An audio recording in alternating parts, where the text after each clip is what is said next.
Hey, what's going on, guys? It's Pve here for MMOBomb.com, and welcome to our first impressions of Card Hunter, a new TCG/RPG that's been developed by Blue Manchu. Now, Card Hunter is not your grandmother's TCG. There are a lot of unique elements to Card Hunter, which we'll get into just shortly. Blue Manchu is a relatively new development team. However, the people behind that development team are industry veterans. Notably starting out with Jonathan Che, who is the game designer and programmer for Blue Manchu, but he also co-founded Irrational Games and happened to work on games such as BioShock, System Shock 2, and Thief. So notably, he's been around for quite some time. Also on the staff as a design consultant was Richard Garfield, who, you know, if you're into Magic the Gathering, you may have heard of him since he created Magic the Gathering. He worked on this as well. There was a lot of different industry standard individuals who have had a long history within different areas within the gaming industry. They all have sort of collaboratively came together under one roof to create this very unique RPG trading card game, or CCG. I actually haven't noted any kind of trading elements yet, but I would assume so. So the way this game works is it sort of plays out a little bit like a Dungeons & Dragons module / campaign. There are two modes of play. There's obviously the multiplayer mode, which you can kind of see up here on the left, but the mode I'm in right now, and indeed the mode that everybody starts in, is the PvE mode, which is a campaign mode. It sort of plays out like a Dungeons & Dragons campaign. You have your sort of roster of characters. In fact, if I go to the tavern here, you notice on the left-hand side, you'll be able to see my characters, each of them complete with very hard to pronounce names, and they have their own sort of, you know, inventory, experience level, health, etc. What you would find in a normal party-based RPG, something like Dungeons & Dragons. But you also notice they have access to each individual weapons and items and etc. These are things that you accrue as you progress through your campaign, but each item gives you access to a certain amount of cards. So for example, this Woodsman Axe here, it's a common weapon. It gives access to 2 chops, 2 weak chops, and 2 weak strikes. These are all attack abilities, and they're all bound to this particular weapon. If I swap out the weapon, and indeed if I look at my golem cleaver here, you'll notice I have access to a different set of abilities. Now each turn, what happens is these cards get randomly drawn, and you can have up to 4 of them that let you perform actions. You'll notice here I have a couple of actions that are blue. These denote actions that I'm able to do that are movement based, and then green denotes actions that are armor based. In terms of blocking attacks. Armor is also gray here, which actually allows you to diminish the amount of damage done. So these are my 3 characters here. So we have the warrior, we have basically a mage, and then we have a cleric of sorts, which allows us to heal everybody, and each of them has access to their own specific abilities and specific types of items. You can, of course, recruit other warriors. They can be priests, they can be dwarf, or they can be human. They can be 3 different sets of races, and each of them has their own sort of unique properties. For example, a human priest at higher levels allows them to manipulate their cards, but if you look at the elf priests, they gain access to even more powerful movement-based abilities when they get high. So elves are very squishy but very highly mobile. Dwarves are the sort of opposite of that, very tanky, and then humans sort of fall in the middle, both mobile and tanky, but not great at both. Alright, so now that you've sort of gotten the basics there, let's go ahead and jump into an actual sort of match, if you will. So like I said before, you start off doing the PvE. You can go to PvP at any time, although I haven't really participated in it. And in fact, I haven't had the need to participate in it because I've been really enjoying the PvE portion of it. So you notice here we have Melvin. Now Melvin's sort of like our dungeon master. You know, this is, again, a tabletop dungeon played out in card-based form. So you have these sort of modules here which sort of play out the individual campaign, what's happening, and it tells you who, you know, your characters, what levels they are, and what your actual rewards are for completing the adventure. So it looks like the head wizard Alozio has asked for help. It seems his recent mechanical creations have gone haywire. So we have 4 deadly battles, and this is for levels 2 through 3, although one of my guys is only level 1. So we'll go ahead and begin the adventure and see how actually we do. And sometimes there's these nice little, you know, geeky comedy moments that occur in the game. The game doesn't play itself off as a cool trading card game. The game certainly plays itself as a geeky trading card game, but that's sort of what makes it great. So enjoy your pizza. So he's blushing there, Melvin. Oh my god, Melvin. We'll see actually how this fight progresses. So what I really like about the game, the first, you know, out the gate, is the fact that there's this element of customization. You know, you have your cards that are based on the individual classes, but you can choose different, you know, races when you begin, which sort of tailors how your initial build starts. You know, you can go back there and recruit other people if you have the goal to do so. So if you made a wrong choice, you feel like you want someone else later on, you can just do that, move them over, and then move the items over as long as they're level appropriate. The items that you get are level appropriate, so you do have to sort of work your way up to higher item level abilities, so you can actually equip those. All right, so how to start here. So you notice we got 2 of these golems here. They're running them at 10 golems. They are running amok here. They've got 15 health. And you notice he has his own abilities up here and 1 walk ability for both. So the way this works here is I can choose to move any of these characters any turn. Once I choose to do a move, it will use that card, and then the enemy will take one of his turn. So the first thing I'm going to do is move my warrior up. He is the tankiest, so I'm going to move him up there. And as you notice, he'll use his walk ability for both of them, allowing both of those enemies to move up. Now I can no longer move up, and I'm not in range, as you can see here, to use any of my abilities. So what I will do is I'll just continue to move. Let's see here. Any of my abilities hit? Nope. Unfortunately, I didn't get good rolls for my mage, so none of my abilities here are really close range. Obviously, as you level up, you gain access to higher powered spells. And it looks like he's past there, so he doesn't want to use any of his abilities. He only had 1 walk, so I don't think he can actually get close enough. And indeed, I don't think I can get close enough either. Alright, so I'm going to run my guy up here. So these guys will be sort of just basically next to each other. These are mainly just melee-based enemies, and they're just going to kind of try to crush me as much as possible. Alright, so I can continue to walk up if I wish to and sort of do a simple strike. So if I opt to use that card, I can move him up there. But I'm not going to really want to get in, you know, melee range, because these guys hit for quite a time. Alright, so I've got 3 abilities, 2 abilities, and 3. Now when you pass, when both players pass on both sides, that means they no longer have abilities they want to use, and you can choose to discard up to, you know, however many you want. In this case, I need to discard 1 to get down to 2 cards, because you have to only have 2 cards at the end of the round. So I'm going to go ahead and discard Simple Strike here. I got to do it on this guy first. So first thing I'm going to do is I'm going to go ahead and get rid of Stab. I like Weak Chop because it's an AoE. It hits 2 targets. So I'll get rid of Stab there, although Penetrating is really nice because it does go through armor, which we'll talk about armors in just a little bit. And then I'll get rid of Simple Strike. So these things will refill now. I'll go back to 4 cards in each, and then we'll continue here. Alright.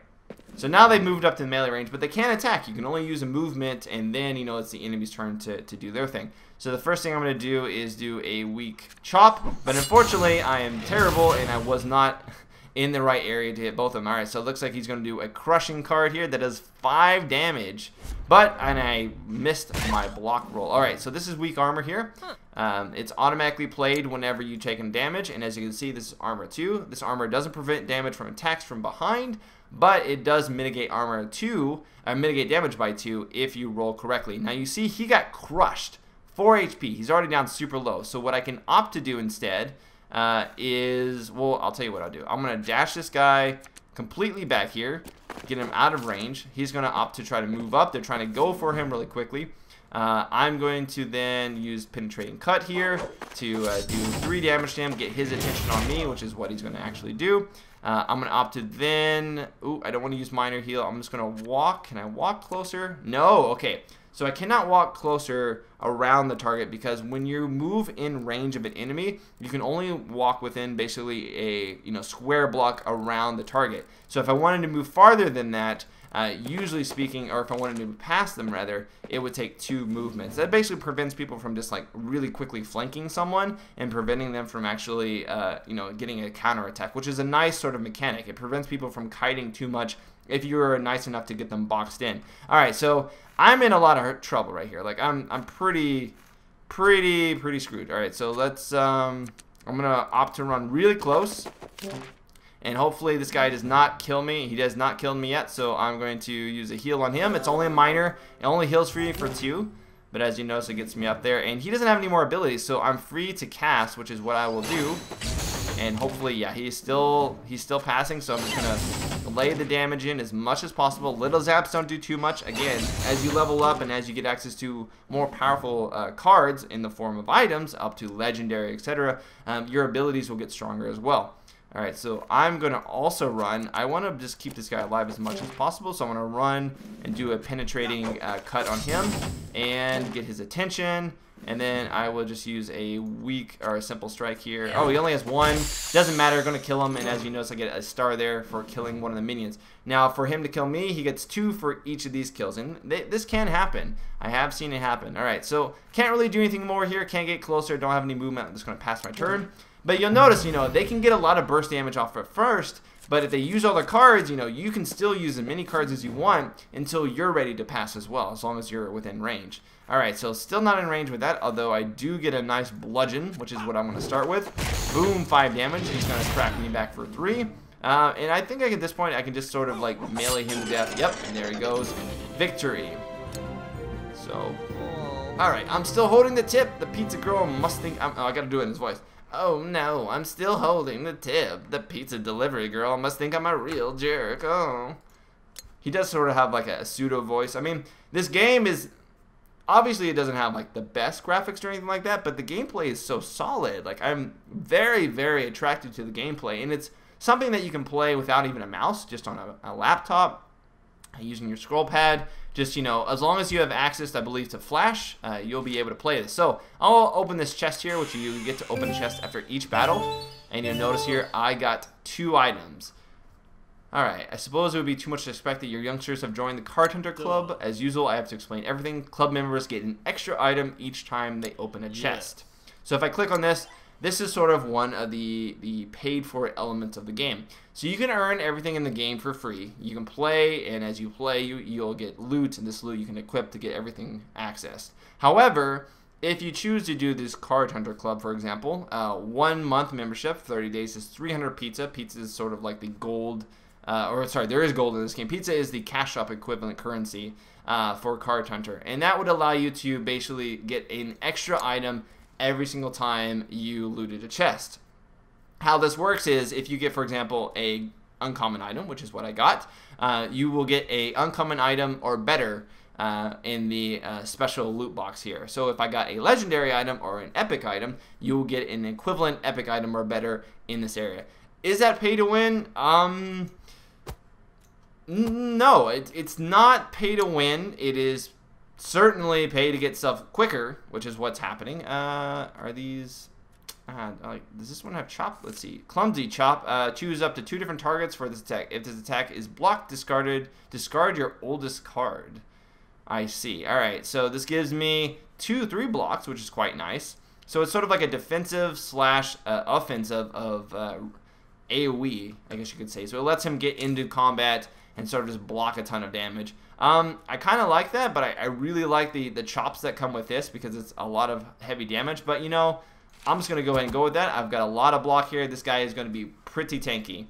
All right, we look at our level 2 Mage. Now, for me to use this on my level 1 Cleric here, I will have to have a level 3 in order for me to slot this right here. Currently, as you can see, I only have a crude healing charm, which provides me crude healing. And this is just a really crude one that is not as good as the excellent one I currently possess. Alright, so like I mentioned, that is sort of like one of the paid-for elements. The pizza itself, you can buy the basic edition before you buy pizza, which includes all 11 treasure hunt adventures, 1 month of membership, 9 extra figures, basically all of the races and all of the class combinations with already pre-selected sort of starter gear, if you will, and 100 pizza slices. Now, I can't really tell you if this is a good deal or not because I don't know what treasure hunt adventures are, and the extra figures are nice. That's sort of like the bonus to all of that, along with the pizza slices. Although you can't use 100 pizza slices to purchase some things, it seems like you will need more. 330 pizza slices cost you 10, which seems a little bit excessive when you consider the fact that if you want to do membership here, 30 days is 300, and this is an indie title that's browser-based, not a full-fledged 3D MMO. So $10 may be a little bit excessive. I may have been okay with, just $5 or something like that. But that's something to consider as well.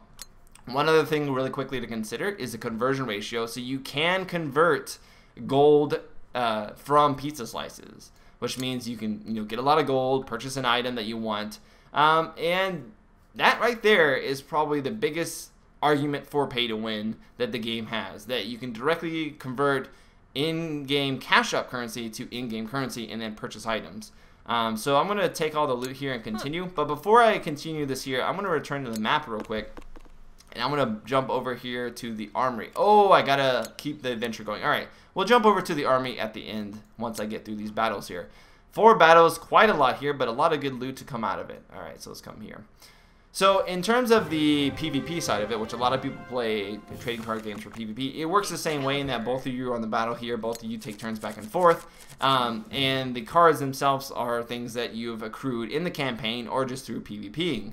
The campaign is sort of like a pretty integral part, although I'm pretty sure you can play the game without. What is this? Squeamish? This is like a negative card. I just clicked on it. What did it do? So when you click on something that you use, can't stand the thought of killing someone. You may not target a character whose health is less or equal to the base damage of that card. So apparently I cannot attack anything for this turn because the damage has to be, yeah. So sometimes you'll get like random sort of negative traits that you have to deal with, but it's alright. I'm just going to go ahead and move my guy up here, and he'll walk up next to me. Not quite.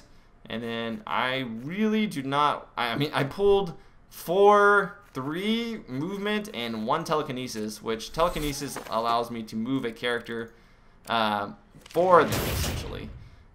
So this was going to be Flailing Bronze Fist. Choose up to 2. Oh, man, I moved them both in range. And my unreliable block fails, so I take 4 damage to each. Not too great. Alright, so we're going to do bludgeon here, but he does upkeep the armor, and he gets both armor rolls. Does no damage, although my unreliable block does block, but it doesn't look like it did anything because unreliable is crap. Alright, so let's go ahead and keep striking there. He does miss both of his rolls there, so he's going to take the damage full brunt. Alright, and then I can do a penetrating cut here.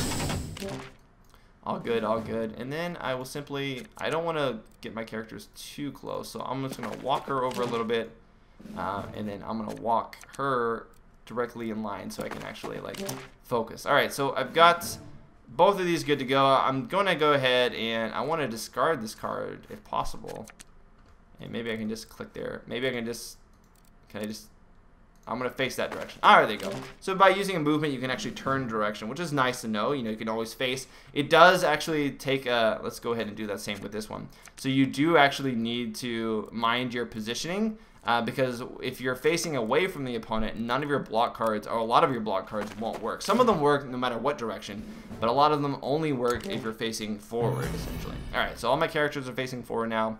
Let's see what we can pull off. He is clumsy. Attach this card to yourself. You cannot turn to face your target when attacking, and you do not turn to face attackers. So he will automatically not turn to face me, which is nice, which means I can get up behind him, if possible. Let's try this. Is he going to turn around? He is going to opt to use a walk card to turn around. I've got some flimsy block and hardy melt, so I'm going to go clumsy chop here. And hopefully I get the... Oh, he misses the block. He gets 1 block, but I still didn't do any damage to him. Ah, crap. Alright, so let's go ahead and heal you up. Yes, so this plays out a lot like a you know, Dungeons and Dragons experience, where you're going through these sort of dungeons and you have like these objectives or these enemies that you encounter, and there'll be bosses as well. In fact, the game has you fight a boss fairly early on, and allows in the bosses will have, of course, you know, special abilities, things that let them spread acid everywhere, you know, and it's kind of cool. It has this sort of like storyline because it all works alongside this campaign, you know, and the actual modules themselves will each sort of feature an overarching storyline you can read as you progress through it. So a lot of attention to detail, which is quite nice. All right, so I'm going to move my mage again. Now you can shoot through people. You don't actually have to be directly line of sight, but I'm just going to move him right here. And then I am going to pass and get rid of my simple strike. I want to get rid of that so I can hopefully get some more spells to actually shoot him with. Finally getting a couple, bludgeon, but oh, my handy mail actually does block quite a lot of that damage, which is nice.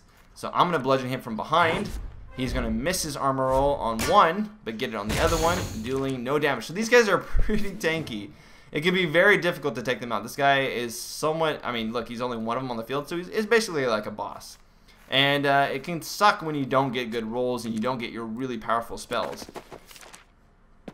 Now he's running away because he does not want to get hit by spells, which I don't blame him, but it looks like he's going to fail both of his armor rolls yet again. So armor is persistent. You can get spells that do allow you to melt their armor so that they lose all their armor cards. And it works much like a normal TCG in that you'll have cards that counter other spells or abilities, and you'll have a lot of utility spells or utility things that allow you to grant yourself more cards or a particular type of cards. For example, the warrior, he has an access to a card that lets him pull cards until he pulls just attack cards. So you can always try to do as much damage as possible. He's not going to block that one. He misses both blocks and I do 3 damage. Alright, so I am going to opt to face her around so that she doesn't get... How did I do that before? Alright, so I'm just going to move myself next to him. So he's kind of blocked in now. He can't move past us without actually stopping in front of us because of the mechanics of movement, which I talked about before. And I'm going to opt to get rid of a flimsy block there. And try to get some more attacks. Alright, so he's clumsy once again, but he's going to bludgeon, and I unreliably block. Oh, now both are pretty low. Alright, so what am I going to do? And he doesn't even have any... Alright, so this guy's useless right now, so I'm just going to run him away. Keep him far away as possible. He's going to try to chase me. I'm going to do a simple zap on him. He's going to fail his armor roll, get the other one. No damage. It's pretty hard to... I mean, this basically breaks... Let's see if I look at the card. It completely mitigates damage, it seems, if you get the armor roll of 4 or more. So basically, any damage that you do that's below 4, if you're able to roll in that, you'll mitigate it completely. Oh my god, I block it, and I completely block it. Nice. Alright, that was really close. Alright, so he gets 1, and he still blocks it completely. Man, this guy is just taking all kinds of damage. But look, I don't think he can block this. I am behind him. Alright, so flimsy chop there. He's going to get... Oh. Apparently he's going to get the armor. And now I'm just sort of like, can't really do anything. Visible to opponents. So the opponents can see run spells as well as armor spells, it seems, when they get used.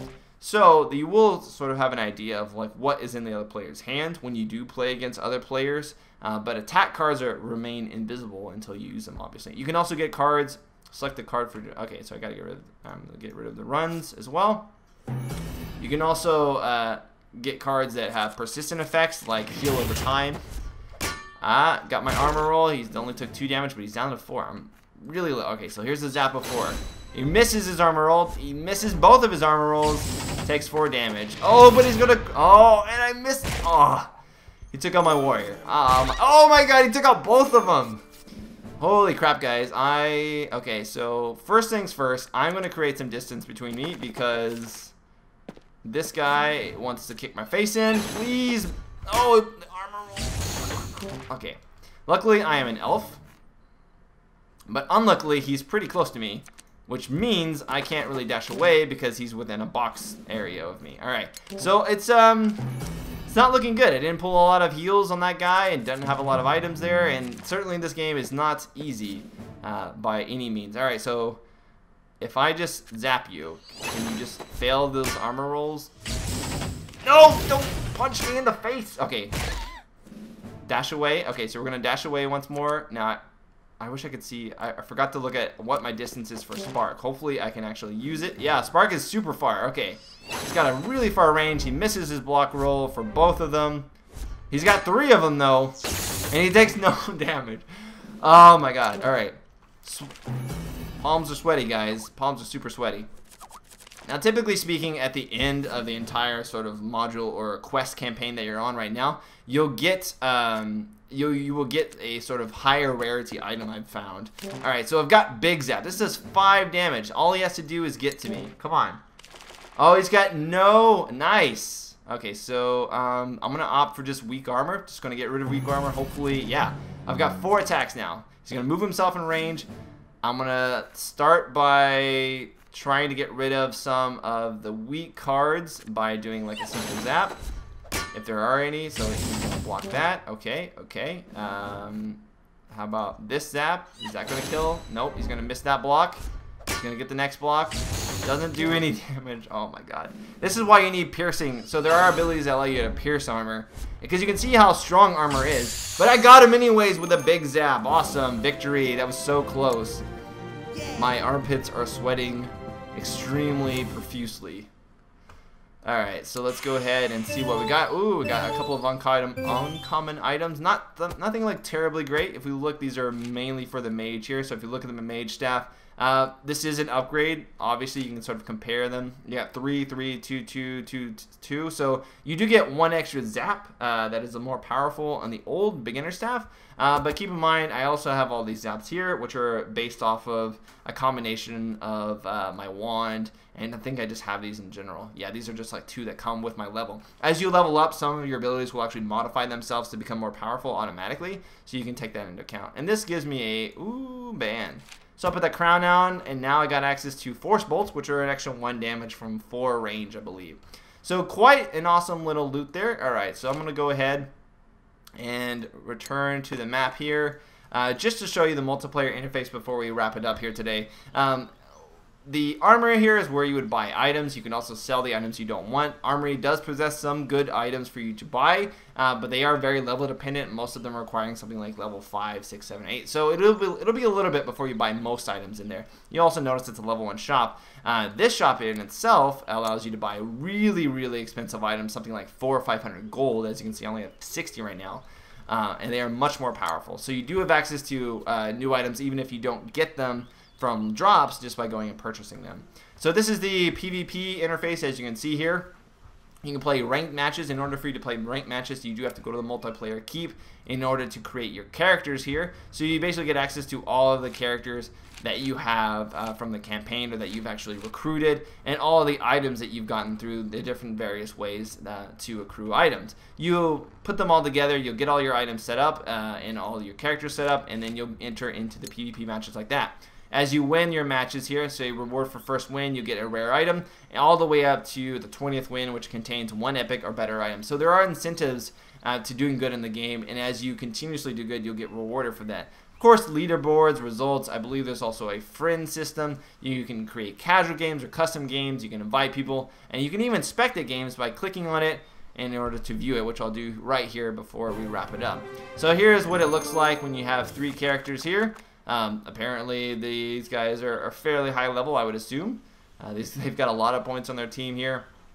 And wow, that's a pretty cool looking card. Alright, so if you guys are interested in checking out Card Hunter, if you are a fan of Magic the Gathering, or if you're just looking for something that's a little different when it comes to TCGs or CCGs, I would really recommend checking out Card Hunter. Even if you're sort of perturbed by the sort of pay-to-win elements of the game, I haven't really experienced any necessity to buy anything. It hasn't forced me to buy anything. And if you're interested in just, checking out the PvE area of the game, it won't really matter. It really doesn't affect it so much so far. Now, I have heard from my wife, who has played this game all the way up until 3 a.m. last night, that it does get increasingly difficult in the campaigns, and it doesn't necessitate you to go and sort of grind some of the earlier missions in order to get some better gear, higher level. You can only go and do a mission, a full campaign, every 24 hours. So if you quickly complete an entire campaign, all those missions you saw on that level, you will have to wait 24 hours before you do them again. I believe you can unlock multiple campaigns, though, if you purchase them in the store, versus I think just unlocking them naturally. But again, we haven't really progressed that far to check that out. This is just a first impressions. Otherwise, guys, check out the full profile on MMOBomb.com. And until next time, this has been Spunkify. Spunkify out. Later, guys.